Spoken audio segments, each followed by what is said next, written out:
What's up, guys? My name is Chris Moustache. Yes, that's right, Chris Moustache. That's my real name. I was even born with a mustache, so don't hate. My parents were just, they're treating it as it is. But anyway, this is my first video. Welcome to my channel. I hope you enjoy. I hope you have some fun. So my channel is gonna be about a bunch of different stuff. I'm gonna do some movie reviews, play some music, maybe do some music reviews, whatever I'm feeling. Maybe eat some stuff, do some fun stuff, man. Trying to just hang on out, because it's about that time. It's about that time I start just doing things my way.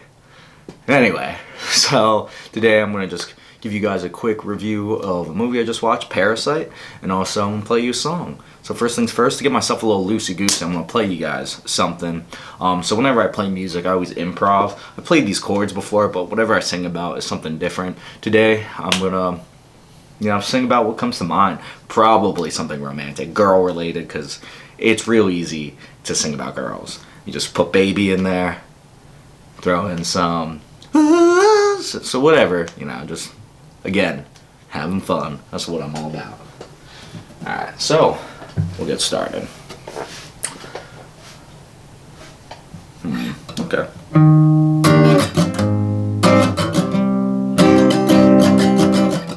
That sounds pretty good, right? I think so. I've been really into jazz chords lately, or whatever you would call this. It's genreless. It's 2020. We don't do genres anymore.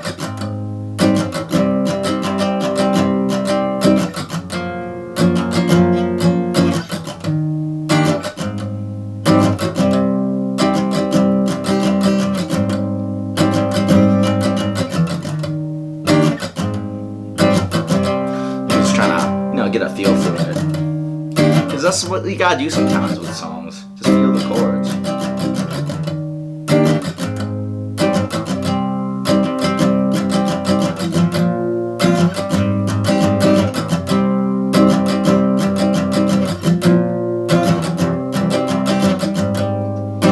Okay, that sounds good. All right, we're gonna get it. So sing about girls, probably.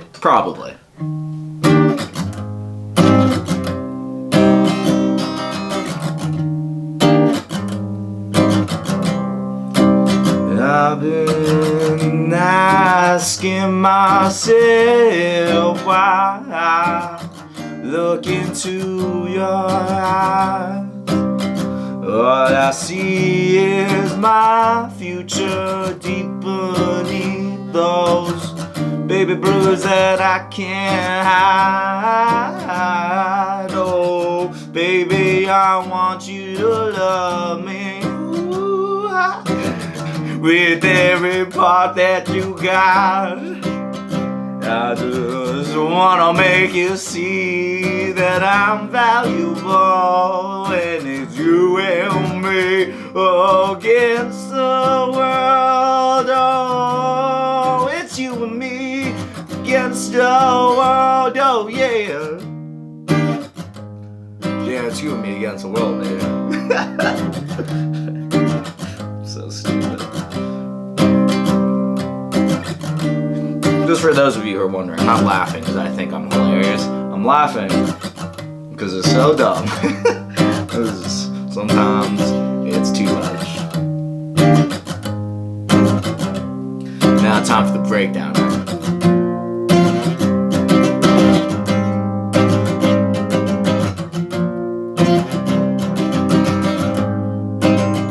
And I just saw you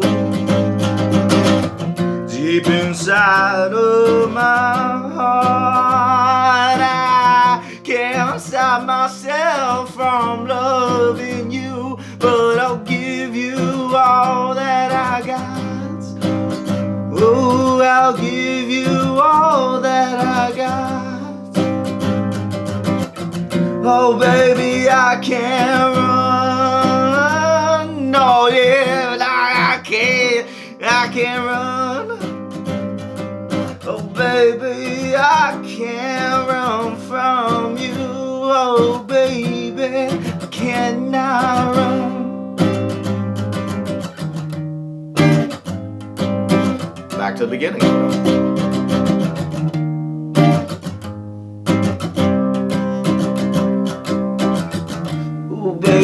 I'm trying to love you with every strength that I got.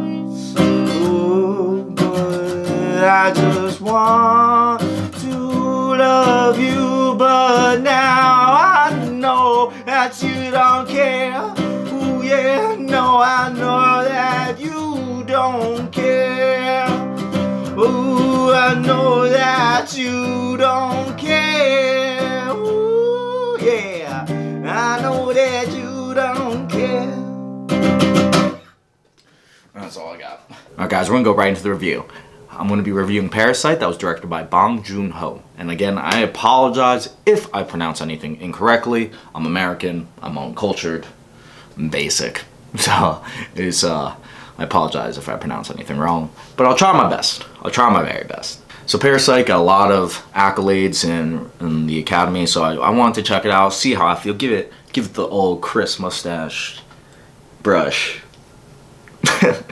So yeah, we're gonna get right into it. So I'm gonna give you guys a quick synopsis. Don't worry, there's not gonna be any spoilers. I'm just gonna give you guys the way I feel about it, and then you guys can see if this is something you want to watch. It's about a poor South Korean family known as the Kims who start working for a wealthy family. Those guys are the Parks, when they discover a subterranean secret in the Parks' house. So there's a little bit of intrigue, a little bit of mystery, but also they talk about income inequality and a lot of great stuff that I want to talk about. Alright guys, I thought this film was perfectly executed. It went into a great discussion of income inequality and class conflict. In the beginning, Bong Joon-ho and his whole team create a perfect, subtle environment that you get to understand, even if you're not familiar with the Korean economic status currently. They create a great atmosphere so you understand what exactly is happening. The income inequality, how the poor are living and how the wealthy are living, and that kind of issues that ensue, while also developing these very interesting characters. So the son in this film is sort of this hopeless dope that's a little bit romantic. The mom is strong, she's an anchor, but she can be a little bit abrasive, a little bit harsh. The father is a little, dopey, a little bit dumb, if you may say, a little bit gullible. And while the daughter is this technological wonder kid. So that alone, that already sets a great bedrock for this film to spring off of, to get into Act 2, to get into the conflict of the film. So that was already great. I already thought that was amazing, that they created this environment with such subtlety, with such intention, that I really love that part. So juxtaposed to those characters, we also get to see the Parks and how the other side lives, how the wealthy side lives.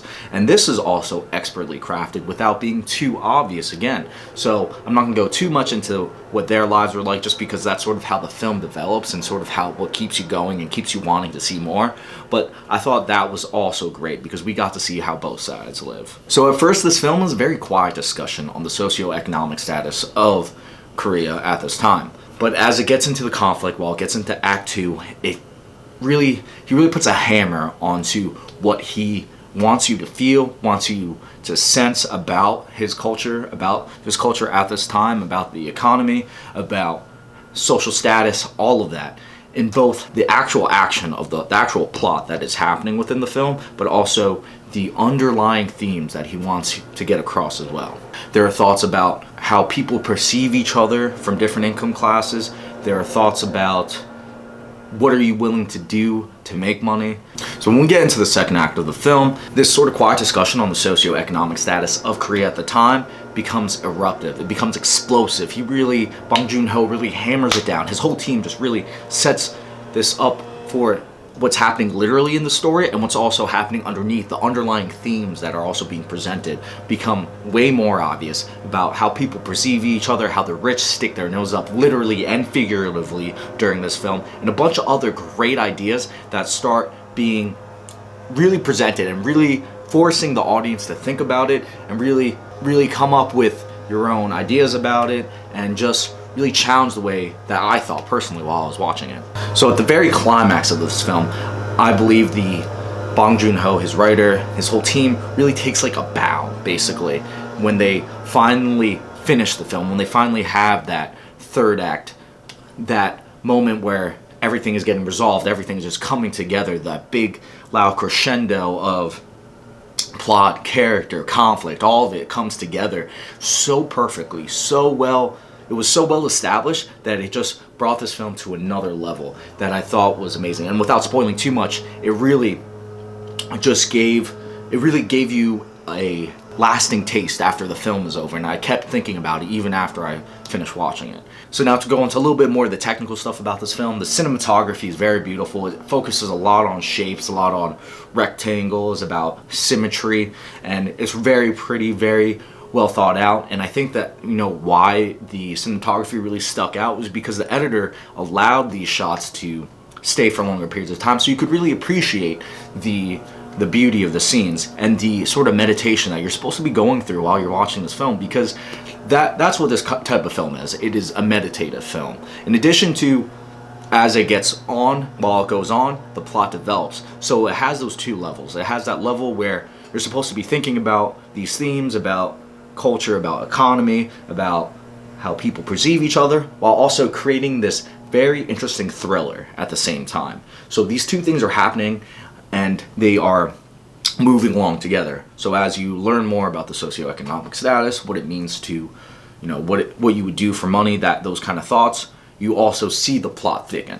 So finally, to give you guys a quick sum up again of how I felt about this film, the cinematography is beautiful, meditative, the editing will really let every scene breathe, and the story itself was a mix of this, you know, a mix of this critique on society and on humanity, as well as creating an amazing thriller. So even if you don't even think about what's deeply being discussed in this film, because I think that's what makes a film great, when it can do these two things at the same time. It can be just appealing by just watching, and it can also be appealing by just, you know, really dissecting what it's about, because it's very hard for a lot of contemporary filmmakers to make those, you know, that right balance, because you don't want it to be too much of one thing or too much of the other, because then you sort of lose what's beautiful about film. And I think Bong Joon-ho did that amazingly. So I'm giving this film a 10 out of 10. It is a perfect film.